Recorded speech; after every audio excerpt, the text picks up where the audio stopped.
ஆண்டவராகிய இயேசு கிறிஸ்துவின் நாமத்தினாலே உங்கள் யாவருக்கும் என் அன்பின் வாழ்த்துக்கள். இந்த புதிய மாதத்திலே கர்த்தருடைய வார்த்தையோடு உங்களை சந்திப்பதிலே நான் மிக்க மகிழ்ச்சி அடைகிறேன். இந்த ஆண்டு முழுவதும் கர்த்தர் நம்மை ஆச்சரியமாய் நம்மை நடத்தி கொண்டிருக்கிறார்.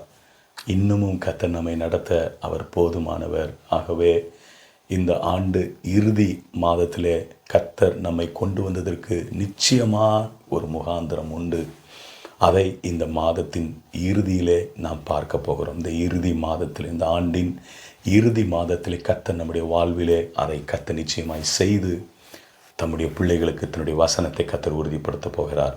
இந்த நாட்களிலும் இந்த மாதத்திற்கென்று தேவ சமூகத்தில் நான் அமர்ந்து ஜெபித்த பொழுது கர்த்தர் என் இருதயத்தின் ஆழத்தில் கொடுத்தான வார்த்தையை இந்த நாளில் நான் உங்களுக்காய் வாசிக்க விரும்புகிறேன். என்னோடு சேர்ந்து கூடிய வேதாகமத்தை எடுத்துக்கொள்ளுங்கள். 1 கொரிந்தியர் 15ஆம் அதிகாரம் அதனுடைய 57வது வசனத்தை நான் வாசிக்கிறேன். 1 Corinthians chapter 15 verse 57. நம்முடைய கர்த்தராகிய இயேசு கிறிஸ்துவினாலே நமக்கு ஜெயம் கொடுக்கிற தேவனுக்கு ஸ்தோத்திரம். நம்முடைய கர்த்தராகிய இயேசு கிறிஸ்துவினாலே நமக்கு ஜெயம் கொடுக்கிற தேவனுக்கு ஸ்தோத்திரம். ஆமென். அன்பு தேவ பிள்ளைகளே, கர்த்தருடைய வார்த்தையை ஹல்லேலூயா தூரத்திலிருந்து கேட்டுக்கொண்டிருக்கிற என் அன்பு தேவ ஜனங்களே, இந்த டிசம்பர் மாதத்திலே கர்த்தர் நமக்காய் தருகிற வார்த்தை, ஆண்டவராகிய இயேசு கிறிஸ்துவின் நாமத்தினாலே ஜெயத்தை நாம் சுதந்தரிக்க போகிறோம். ஆண்டவராகிய இயேசு கிறிஸ்துவின் நாமத்தினாலே நமக்கு கர்த்தர் ஜெயத்தை தரப்போகிறார். ஒருவேளை கடந்த 11 மாதங்களாக தேவ சமூகத்திலே நாம் காத்திருந்திருக்கலாம். எப்போ என் வாழ்க்கையில் இந்த ஜெயத்தை ஆண்டவர் தருவார்? ஆண்டு ஆரம்பத்தில் ஆண்டவர் எனக்கு அவர் நம்ப பண்ணின அவருடைய வார்த்தை இருக்கிறதே, அந்த நம்ப பண்ணின அவருடைய வார்த்தையை என்னைக்கு என் வாழ்க்கையில் ஆண்டவர் நிறைவேற்றுவார் என்று சொல்லி விடாப்பிடியாய் ஒவ்வொரு நாளும் ஒவ்வொரு மாதமும் எதிர்பார்த்து கொண்டிருந்தீங்களே, உங்களுடைய எதிர்பார்ப்பை கர்த்தர் இந்த ஆண்டு இறுதியிலே அவர் வாய்க்க பண்ணி நடத்த போகிறார். என்ன அப்படி எதிர்பார்ப்பு? தேவ சமூகத்தில் நம்முடைய ஜெபங்களுக்கு ஆண்டவர் பதில் தரப்போகிறார். அதனால இந்த மாதம் முழுவதும் தேவ சமூகத்தில் அவர் நமக்கு ஜெயம் கொடுக்க போகிறார் என்று சொல்லி ஜெயம் பெற்றவர்கள் நீங்கள் ஸ்தோத்திரம் பண்ண வேண்டும். இன்னும் அதிகமான காரியங்களை ஹல்லேலூயா நம்முடைய வாழ்க்கையில் இன்னும் என்னென்ன சில காரியங்கள் இருக்கிறதோ அதை கர்த்தர் செய்ய போகிறார். ஜெயத்தை பெறாதவர்களும் நாம் இந்த இறுதி நாட்களில் இறுதி மாதத்தில் நாம் கர்த்தரை ஸ்தோத்தரிக்கும் பொழுது நிச்சயமாய் கர்த்தர் நம்முடைய வாழ்விலே பெரிய ஜெயத்தை கர்த்தர் நம்முடைய வாழ்க்கையிலே தரப்போகிறார். அதனால தான் இந்த மாதத்தில் நான் தேவ சமூகத்தில் அமர்ந்து ஜெபித்த பொழுது கர்த்தர் தந்ததான வார்த்தை, இயேசு கிறிஸ்துவினாலே நமக்கு ஜெயம் கொடுக்கிற தேவனுக்கு ஸ்தோத்திரம். The victory through our Lord Jesus Christ. எப்படி ஆண்டவராக இயேசு கிறிஸ்துவின் மூலம் மாத்திரம் இந்த ஜெயம், இந்த விக்ட்ரியை எப்படி நாம் பெறுகிறோம் என்றால், 2000 ஆண்டுகளுக்கு முன்பாக பிதாவானவர் தன்னுடைய சொந்த குமாரனை இந்த உலகத்திலே அனுப்பி அவருடைய சித்தம் இந்த பூல உலகத்திலே நிறைவேறும்படியாய் தன்னை முற்றிலுமாய் அர்ப்பணித்தவராக அவர் ஹல்லேலூயா சிலுவையை சுமந்து ஹல்லேலூயா ஆணிகள் கடாவப்பட்டு 3ஆம் நாள் உயிர் தெழுந்தார். மரணத்தை ஜெயித்தார், மரணத்தை விழுங்கினார். பாதாள கட்டுகள், பாதாளத்தின் வல்லமைகள், சத்துருவின் கோட்டைகள், சத்துருவின் கிரியைகள் அவரை ஒன்றும் செய்ய முடியவில்லை. ஹல்லேலூயா அவரை ஒன்றும் தடுத்து நிறுத்த முடியவில்லை. 3ஆம் நாளிலே ஆண்டவராகிய இயேசு கிறிஸ்து நமக்காய் ஜெயமோடு எழுந்தார். அதே வல்லமை இன்றைக்கு அவருடைய சமூகத்தில் காத்திருக்கிற அவருடைய ஜனத்திற்காக அந்த உயிர் தெழுந்தவருடைய வல்லமை ஜெயத்தை தரும்படியாக இன்றைக்கு கிரியை செய்ய தொடங்கியிருக்கிறது. தேவ சமூகத்தில் பல வருடங்களாக, பல மாதங்களாக, பல தலைமுறைகளாக தேவ சமூகத்தில் அமர்ந்து ஆண்டவரே நீர் எனக்கு போதும் என்று சொல்லி காத்திருக்கிற அநேகருடைய வாழ்க்கையை ஆண்டவர் இந்த ஆண்டு இறுதி மாதத்தில் அப்படியே தலை கீழாக புரட்டி போட போகிறார். அல்லேலூயா. ஆரம்பம் அற்பமாய் இருந்தாலும் முடிவு சம்பூரணமாய் இருக்கும் என்று வசனம் சொல்லுகிறது. உங்களுடைய வாழ்க்கை இதுவரை அநேகரால் ஏளனமாக ஒரு பரியாசம் செய்கிற ஒரு வாழ்க்கையாக, எல்லாராலும் அற்பமாய் எண்ணப்பட்ட ஒரு வாழ்க்கையாக இருக்கலாம். தேவ பிள்ளையே, நீங்கள் கலங்க தேவையில்லை. ஆண்டவர் என்னை விட்டு விட்டார், என்னை கைவிட்டு விட்டார், என்னை மறந்து போய்விட்டார், இனி என் வாழ்க்கையில் எந்த ஒரு ஜெயத்தை நான் பார்க்க முடியாது என்று சொல்லி நீங்கள் கவலைப்பட தேவையில்லை. அதனால தான் இந்த ஆண்டு இறுதியில் கர்த்தர் இந்த வசனத்தோடு, ஆண்டவராகிய இயேசு கிறிஸ்துவினாலே நமக்கு ஜெயம் கொடுக்கிற தேவனுக்கு ஸ்தோத்திரம். இந்த வார்த்தையை, இந்த வாக்கு தத்தத்தை அந்த டிசம்பர் மாதம் முழுவதும் நீங்கள் ஒவ்வொரு நாளும் அதிகாலையில் எழுந்து இந்த வார்த்தையை, ஆண்டவரே நான் பெற்றுக்கொண்டிருக்கிறேன், இந்த வாக்கு தத்தத்தின்படி இயேசு கிறிஸ்துவினாலே நமக்கு ஜெயம் கொடுக்கிற தேவனுக்கு ஸ்தோத்திரம் என்ற வார்த்தையை நீங்கள் சொல்ல சொல்ல, அதை அறிக்கை இட இட, அதை ஹல்லேலூயா தேவ சமூகத்தில் உங்களுடைய நாவினால் அறிக்கையிட்டு நீங்கள் ஜெபிக்க ஜெபிக்க அநேக கதவுகளை, அநேக வாசல்களை, ஹல்லேலூயா எத்தனையோ காரியங்களை நீங்கள் போய் அணுகினீங்க. அந்த அணுகின நேரங்கள் எல்லாம் அது கல்லில் முட்டின மாதிரி பூட்டின மாதிரியே இருந்தது. ஆனால் ஆண்டவர் திட்டவட்டமாய், தெளிவாய், தீர்க்கமாய் பேசுகிற வார்த்தை என்னவென்றால், அந்த காரியங்கள் எல்லாவற்றிலும் கர்த்தர் நமக்கு ஜெயத்தை கர்த்தர் தருகிறார் இந்த டிசம்பர் மாதத்தில். அப்போ ஆண்டவராக இயேசு கிறிஸ்துவின் மூலமாக நமக்கு ஜெயம் தருகிறது என்றால், நிச்சயமாக எப்படி அந்த ஜெயத்தை நாம் பெற்றிருக்கிறோம் என்றால், கிறிஸ்துவின் மூலமாய். கிறிஸ்து ஹல்லேலூயா அவர் என்ன செய்திருக்கிறார்? மரணத்தை ஜெயமாய் விழுங்கி இருக்கிறபடினாலே ஆண்டவராக இயேசு கிறிஸ்துவின் மூலமாக நாமும் ஜெயம் உள்ள பிள்ளைகளாகவே கர்த்தர் இந்த பூமியிலே நம்மை வாழ வைத்திருக்கிறார். ஒருவேளை நம்முடைய வாழ்க்கையில் அநேக பிரச்சனைகள் வரலாம், போராட்டங்கள் வரலாம், கண்ணீரின் பள்ளத்தாக்குகள் வரலாம், அநேக சூழ்நிலைகள் நமக்கு இன்னும் நேர் எதிராகவே நிற்கலாம். அநேக உபவாசங்கள் இருந்து ஜெபிக்கலாம், அநேக இரவுகள் இருந்து நீங்கள் ஜெபித்திருக்கலாம். ஹல்லேலூயா அநேகருடைய இடங்களில் இருந்து ஹல்லேலூயா தேவ சமூகத்தில் தனிமையிலே நீங்கள் இருந்து ஜெபித்திருக்கலாம். இவைகள் எல்லாவற்றையும் நான் ஜெபித்து கொண்டே இருக்கிறேன், ஆனால் இன்னும் அந்த காரியத்தில் எனக்கு எந்த ஒரு மாறுதல் இல்லை, பதில் இல்லை என்று சொல்லி நீங்கள் கலங்க தேவையில்லை. கர்த்தர் குறித்த நேரத்தைக்குள்ளாக நம்மை கொண்டு வந்திருக்கிறார். இந்த ஆண்டு 2025 ஆண்டு நிச்சயமாய் நீங்கள் சொல்லுவீங்க, நீங்கள் பட்ட கஷ்டத்தையும் மறக்க முடியாது, கர்த்தர் இந்த மாதத்தில் உங்களுக்கு வைத்திருக்கிற ஜெயத்தையும் நீங்கள் மறக்க முடியாது. ஆமென். கர்த்தர் நீங்கள் வைத்திருக்கிற உங்கள் வாழ்க்கையில் கர்த்தர் அனுமதித்துக்க பிரச்சனையும் நீங்கள் மறக்க முடியாது. அதே வேளையில் கர்த்தர் உங்களுக்கு ஜெயத்தை தரப்போகிற அந்த ஜெயத்தையும் உங்களால் மறக்க முடியாது. ஏன்னா அப்படிப்பட்ட கிரகிக்கக்கூடாத பெரிய ஜெயத்தை தான் கர்த்தர் இந்த மாதத்தின் இறுதியில் கர்த்தர் வைத்திருக்கிறார். ஆகவே தேவ பிள்ளைகளே, நீங்கள் பயப்பட தேவையில்லை. சத்ரு தன்னுடைய வாழ்க்கையில் ஹல்லேலூயா தேவ பிள்ளைகளுடைய வாழ்வில் எப்பொழுதும் பயத்தை கொடுப்பான், எப்பொழுதும் ஹல்லேலூயா தோல்விகளை சந்திக்க வைப்பான். ஆனால் தேவன் ஹல்லேலூயா நம்மை ஜெயமுள்ள பிள்ளைகளாக வைத்திருக்கிறார். ஏனென்றால் நாம் அவருடைய பிள்ளைகள் நிமித்தமாக அவருடைய பிள்ளைகளாக இருக்கிறபடினாலே கர்த்தர் நம்முடைய வாழ்வை ஒரு ஜெயமுள்ள பிள்ளைகளாக கர்த்தர் நம்மை வைத்திருக்கிறார். வசனத்தை நான் வாசிக்கிறேன். எபிரேயர் 2ஆம் அதிகாரம் அதனுடைய 14-15 வசனத்தை வாசிக்கும் பொழுது அங்கே சொல்லப்பட்டிருக்கிறது. ஆதலால் பிள்ளைகள் மாம்சத்தையும் இரத்தத்தையும் உடையவர்களாய் இருக்க அவரும் அவர்களைப் போல மாம்சத்தையும் இரத்தத்தையும் உடையவரானார். மரணத்திற்கு அதிகாரியாக பிசாசானவனை தமது மரணத்தாலே அழிக்கும்படிக்கு, நல்ல கவனமாக கவனிங்க, மரணத்துக்கு அதிகாரியாக பிசாசானவனை தமது மரணத்தினாலே தாம் சிலுவையிலே சுமந்த அந்த கிறிஸ்து இயேசு அவருடைய மரணத்தினாலே அழிக்கும்படிக்கு. ஆமென். கர்த்தர் பிசாசு என்ன செய்கிறான்? மரணத்திற்கு அதிகாரியாக இருக்கிறான். அப்ப அவனுடைய அதிகாரத்தை ஆண்டவர் பறித்தெடுத்திருக்கிறார். இன்றைக்கு அநேக நேரங்களில் எதற்கு என்னை படைச்சிங்க, நான் இன்னும் உயிரோடு இருக்கணுமா, பேசாமல் என்னத்தையாவது குடித்துட்டு என்னத்தையாவது செஞ்சுட்டு நான் தற்கொலை பண்ணி நாண்டு கொண்டு செத்து போயிடலான்னு போல இருக்கிறதே. சொல்லாதீங்க சிஸ்டர், இனிமேல் அப்படி சொல்லாதீங்க பிரதர். கர்த்தர் உங்களோடு இடைப்படுகிறார். ஏன் இதனால இடைப்படுறார்? நீ கர்த்தருக்கு தேவை, நீங்கள் கர்த்தருக்கு தேவை, நீங்கள் கர்த்தரால் ஆசீர்வதிக்கப்பட்டவங்க, நீங்கள் கர்த்தரால் தெரிந்து கொள்ளப்பட்ட சந்ததி. பிரச்சனைகளை பார்த்து, போராட்டங்களை பார்த்து, ஓ ஹல்லேலூயா தேவனுக்கென்று முன்னோடி செல்லாமல் ஹல்லேலூயா உங்களை பின்னோக்கி இழுக்குகிற அந்த வல்லமைகளை கர்த்தர் இந்த டிசம்பர் மாதத்தில் அவைகளை அழித்து ஜெயம் எடுக்கிறார். இந்த வசனத்தில் சொல்லப்பட்டிருக்கிறது, அதிகாரியாக பிசாசு, மரணத்திற்கு அதிகாரியாக பிசாசை ஆண்டவர் என்ன பண்றாருன்னா தமது மரணத்தினாலே அழிக்கிறார். அப்ப அவன் அதிகாரி இல்லை. அப்ப எல்லாத்துக்கும் அதிகாரி யாரு? நம்முடைய கர்த்தராகிய இயேசு கிறிஸ்து. எப்படி அப்படி அதிகாரத்தை ஆண்டவர் நமக்காய் வைத்திருக்கிறார் என்றால், அவர் தமது மரணத்தினாலே, அவர் சிலுவைக்கு போனதற்கு பின்பாக, அவர் நமக்காக மரித்ததற்கு பின்பாகத்தான் தமது மரணத்தினாலே, அப்படிதான் போடப்பட்டிருக்கு, தமது மரணத்தினாலே அழிக்கும்படிக்கு அவைகளை கர்த்தர் அழித்திருக்கிறார்.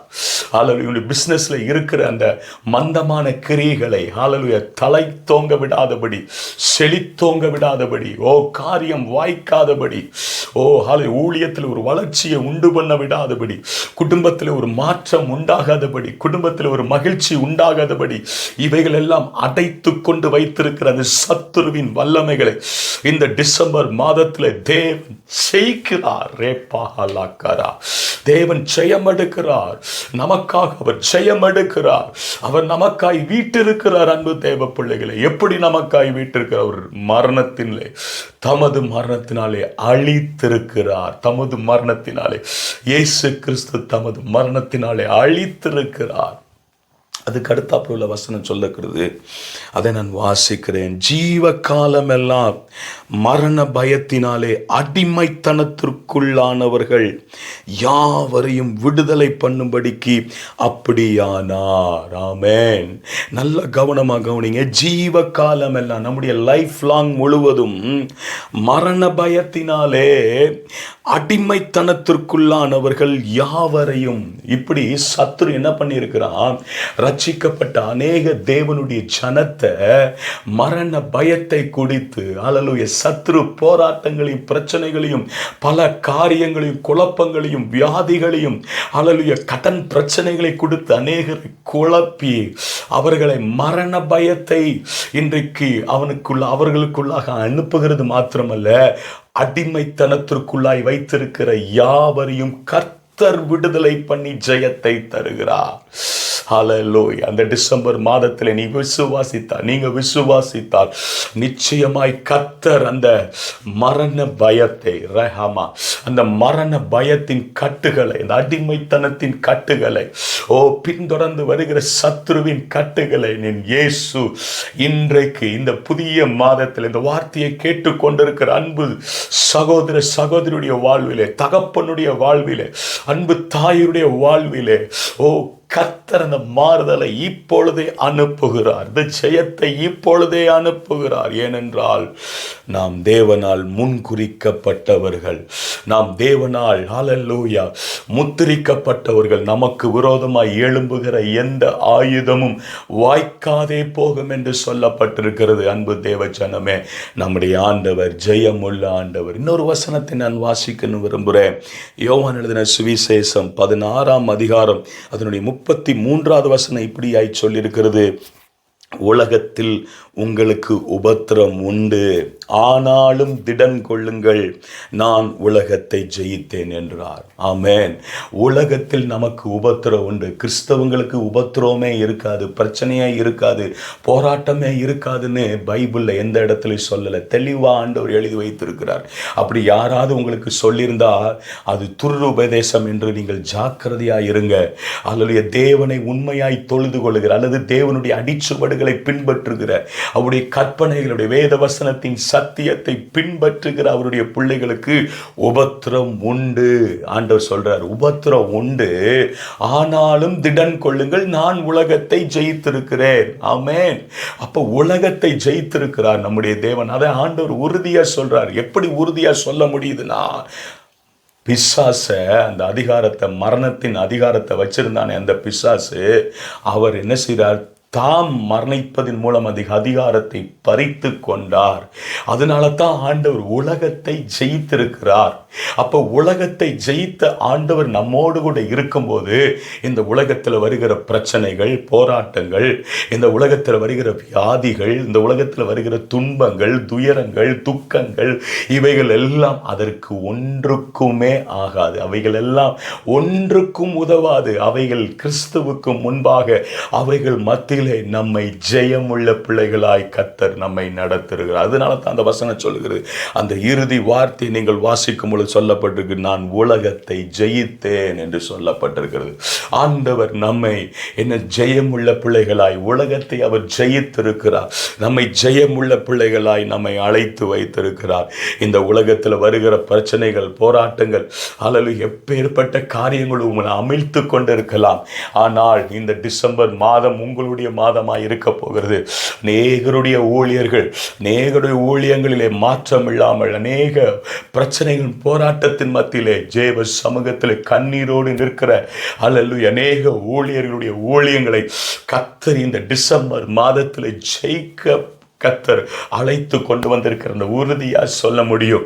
ஓ ஹல்லேலூயா, அநேக தேவ பிள்ளைகள் ஆண்டவருடைய பாதத்தில் அமர்ந்து ஜெபித்ததான் அவருடைய கூக்குரலின் சத்தத்தை தேவன் கேட்டு இந்த மாதம் ஜெயம் கொள்ளுகிற மாதம், ஜெயிக்க கர்த்தர் நம்மை கொண்டு வந்திருக்கிறார். ஆகவே தைரியமாருங்கள். நீதிமொழிகள் நம்ம அழகா ஒரு வசனத்தை வாசிக்கிறோம். நல்லா அநேகருக்கு பரிச்சயமான ஒரு வசனம். நீதிமொழிகள் 21:31 சொல்லுகிறது, ஜெயமோ கர்த்தரால் வரும். ஜெயம் கர்த்தரிடத்தில் இருந்து மாத்திரம்தான் வரும். அப்ப ஜெயம் கர்த்தரிடத்தில் வருகிறதுனா அப்ப தோல்வி எங்கிருந்து வருகிறதுன்னு உங்களுக்கு நீங்களே தெரிஞ்சுக்கிறீங்க. பிசாசு இடத்தில் தான் வருது. ஆமா, தீமையாய் வருகிறது நன்மையாய் மாற பண்ணுவேன்னு சொன்ன ஆண்டவர் எப்படி தோல்வியை நம்முடைய வாழ்க்கையில கர்த்தர் அனுமதிப்பார்? இல்ல, இது தோல்வியை அனுமதிப்பது பிசாசு. ஜெயமோ கர்த்தரால் வரும்னு சொல்லியிருக்கிறாரு. அப்ப ஒரு மாதிரிக்காக, ஒரு எக்ஸாம்பிளுக்காக ஒரு காரியத்தை சொல்றேன். ஒரு மரத்துல என்ன செய்யும்? நல்ல கனிகளை தான், நல்ல கனிகள் கொடுக்கிற மரத்துல நல்ல கனிகள் மாத்திரம் தான் வரும், கெட்ட கனி வராது. அப்ப ஒரு மரத்துல கெட்ட கனியும் நல்ல கனியும் வருதுன்னா அது தவறு. அது நல்ல கனினா நல்ல கனிகள் மாத்திரம், நல்ல குட் ஃப்ரூட்ஸை மாத்திரம்தான் அது கொடுக்கும். அது போலதான் ஆண்டவராக இயேசு கிறிஸ்து ஜெயத்தை அவரிடத்திலிருந்து நாம் பெற்றுக்கொள்கிறோம். ஆகவே தோல்வி அவரிடத்திலிருந்து வருகிறது இல்லை. அல்லது தோல்வி அவரிடத்திலிருந்து வருகிறது இல்லை. தோல்வி என்பது பிசாசுக்குரியது, பயம் என்பது பிசாசுக்குரியது. ஓ ஹல்லேலூயா, பயப்படுத்துகிறது பிசாசுனுடைய தந்திரம், அடிமைத்தனம் பண்ணுகிறது பிசாசுனுடைய காரியம். உங்களை ஹல்லேலூயா பயமுறுத்தி அடிமைத்தனம் பண்ணுகிறது பிசாசுனுடைய காரியம். ஓ சாவுக்கு நேராய் வழி நடத்துகிறது பிசாசுனுடைய தந்திரம். அப்ப இவைகள் எல்லாவற்றிலிருந்து கர்த்தர் நமக்கு என்ன சொல்லுகிறார் என்றால், அவருடைய சமூகத்திலிருந்து ஜெயம் வருகிறது. ஆகவே இந்த மாதம் முழுவதும் நாம் கர்த்தரை ஸ்தோத்தரிக்க வேண்டும். ஒவ்வொரு நாளும் அதிகாலை எழுந்தவுடனே ஏசப்பா கிறிஸ்து இயேசுவினாலே நமக்கு ஜெயம் கொடுக்கிற தேவனுக்கு ஸ்தோத்திரம் என்று சொல்லுங்க. நீங்க ஸ்தோத்திரம் சொல்லிக் கொண்டிருக்கும் பொழுதே உங்களுக்காய் நீங்கள் அநேக நாட்களாய் ஜெபித்துக் கொண்டிருக்கிற கதவுகள் தன்னை போல திறந்து கொண்டே இருக்கும். அன்பு சகோதரா, சகோதரியே, நீங்கள் அநேக சாட்சிகளை என்னிடத்தில் நீ பகிர்ந்து கொள்ள முடியும். அநேக மாதங்களாய், ஒவ்வொரு மாதங்களில் அநேகருக்கு அநேக அதிசயமான காரியங்களை இந்த வாக்குத்தத்தத்தின் வார்த்தையின் மூலமாய் கர்த்தர் அதை எழுப்பி கொடுத்தார். அதற்காக நான் கர்த்தரை ஸ்தோத்திரிக்கிறேன். இந்த மாதத்திலும் இந்த வசனத்தோடு, இந்த வார்த்தையோடு கர்த்தர் உங்களோடு கூட இடைப்பட்டு கொண்டிருக்கிறார். நிச்சயமாய் நமக்கு ஆண்டவர் ஜெயத்தை தருகிற தேவன். இன்னொரு வசனத்தை நான் வாசித்து நான் முடிக்கணும்னு ஆசைப்படுறேன்.